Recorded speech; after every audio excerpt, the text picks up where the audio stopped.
Al pensar en aquesta presentació i davant l'expectació que alguns de vosaltres m'heu fet arribar de què anava aquest títol i de què volia dir i com se relacionaven els diferents elements que el composen, tenia dues propostes a fer. O primera, explicar-ho d'entrada què volia explicar-vos, o segona, deixar-ho pel final i a veure si amb el que jo us explico al llarg de la presentació som capaços de veure per què l'orella dreta, per què el batre i per què la Mare de Déu. Això anirà d'un home que marxa de la seva terra natal, Senterada, i s'assenta a la ciutat de Lleida darreries del segle XIX, concretament a l'agost de 1896. Com diu Pep Coll, al seu Muntanyes maleïdes, la memòria popular, sempre molt imaginativa i concreta, sempre molt més que els historiadors i els economistes, té moltes explicacions per explicar per què la gent marxa de la seva terra natal, en aquest cas les Muntanyes maleïdes.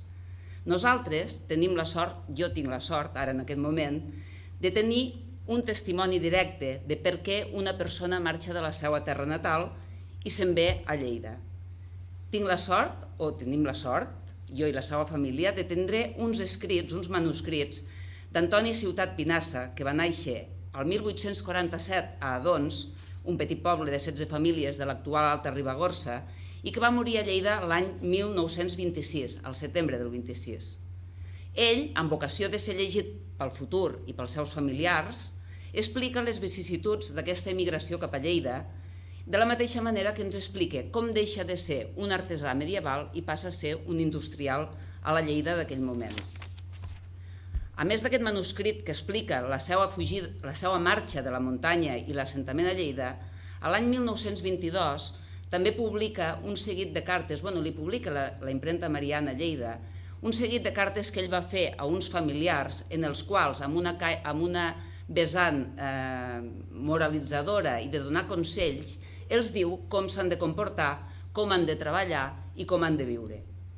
Tota aquesta literatura escrita per Antoni Ciutat Pinassa, de què ens pot servir? Com a historiadors parlo, com a analitzadors del passat.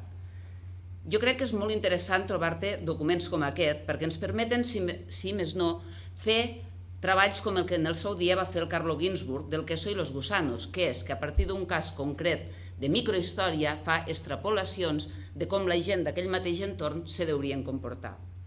A més, he vist que amb el que he analitzat dels manuscrits d'Antoni Ciutat podem fer 5 conclusions, o no es podem arribar a 5 àrees de coneixement del passat lleidatà i d'una persona de les seues característiques.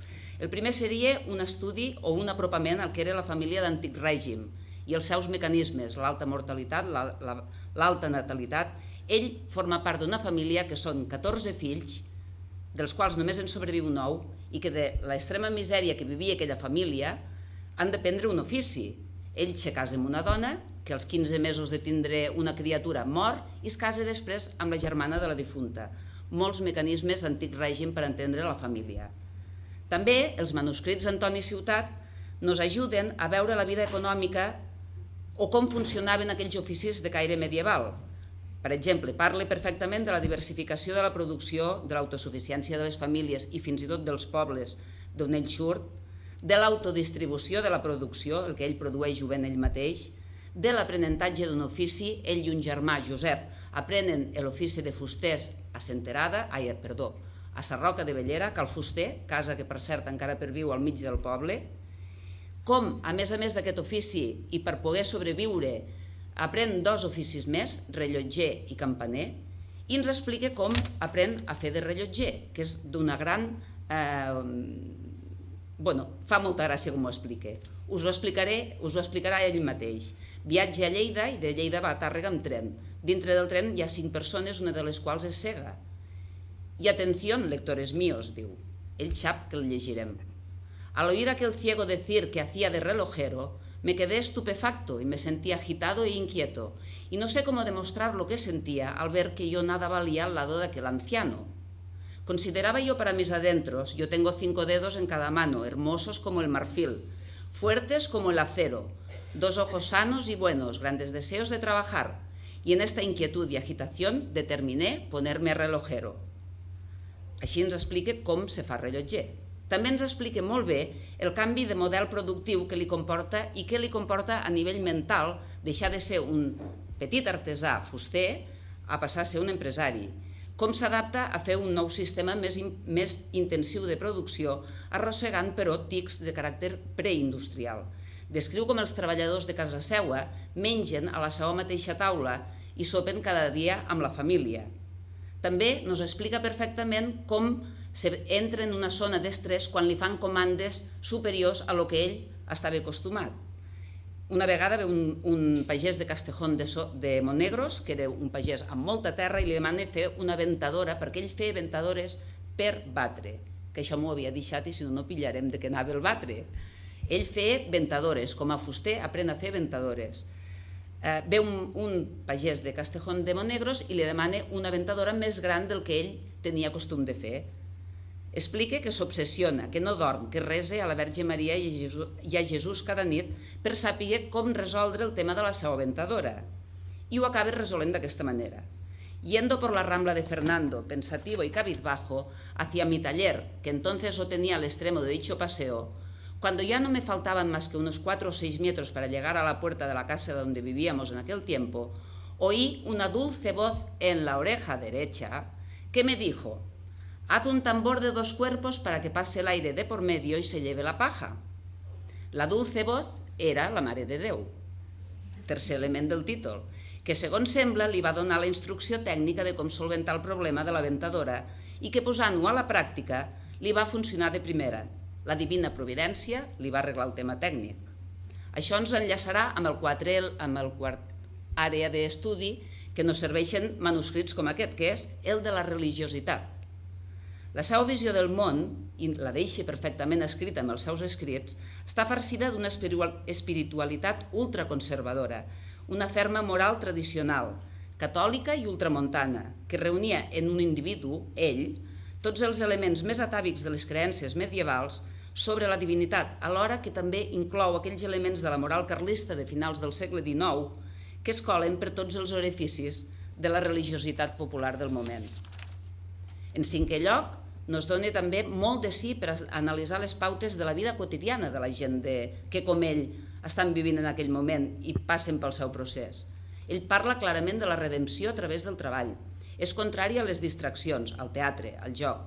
Té una cultura absolutament restrictiva amb el menjar i amb el beure. Ell es fa fins i tot vegetarià. Es mostra una persona contrària a les corrents espiritistes que en aquell moment estan de moda i que tenen un cert predicament entre les classes burgeses benestants. Parla de les virtuts curatives del sol i, el que és més, ens fa una descripció perfecta de com s'han de distribuir les feines l'home i la dona dintre de l'economia familiar. La dona ha de ser, per damunt de tot, econòmica. L'home també, però la dona ha de ser econòmica, perquè amb ella explica com, en definitiva, maneja els quartos de la casa. Per tant, ha de ser una dona econòmica. I en darrer lloc, a mi, almenys, aquests escrits m'han servit molt i m'han donat moltes pistes per analitzar què són els períodes de transició, què perviu, què es relega i què no es pot assumir.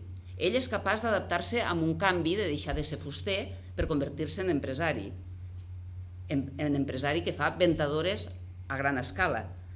Però hi ha una part que no pot assumir, que és quan les reivindicacions obreres, i sobretot quan es fan vagues, li esclaten a casa seva pròpiament.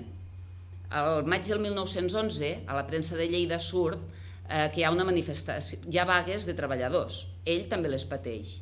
Quan s'acaben resolent finalment, el 26 de maig de 1911, ell té la necessitat, donat que té la pluma àgil, d'escriure al diari Ideal de Lleida i dir com ha viscut aquest tema. I diu exactament el següent.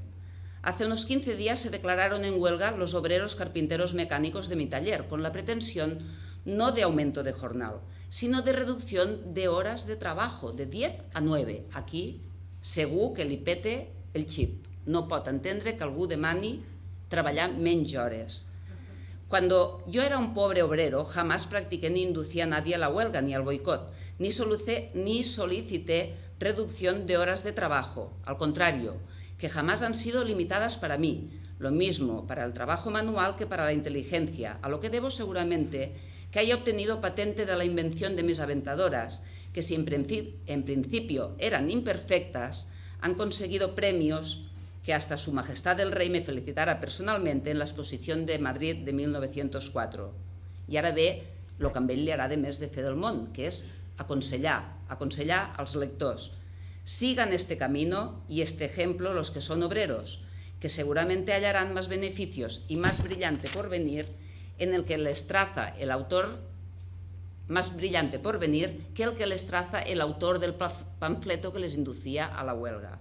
És a dir, estem davant d'un cas que es pot analitzar a través d'uns manuscrits propis en els quals es veu la transició d'una persona d'un mode de producció, quasi bé podríem dir feudal, a un mode de producció capitalista, i que en els quals batre, que és la funció que ell fa, ventadores per batre, l'orella dreta que li funciona perfectament i la Mare de Déu que li parla l'orella dreta, nos ajuden a apropar-nos amb aquest personatge i a una forma de fer d'una època.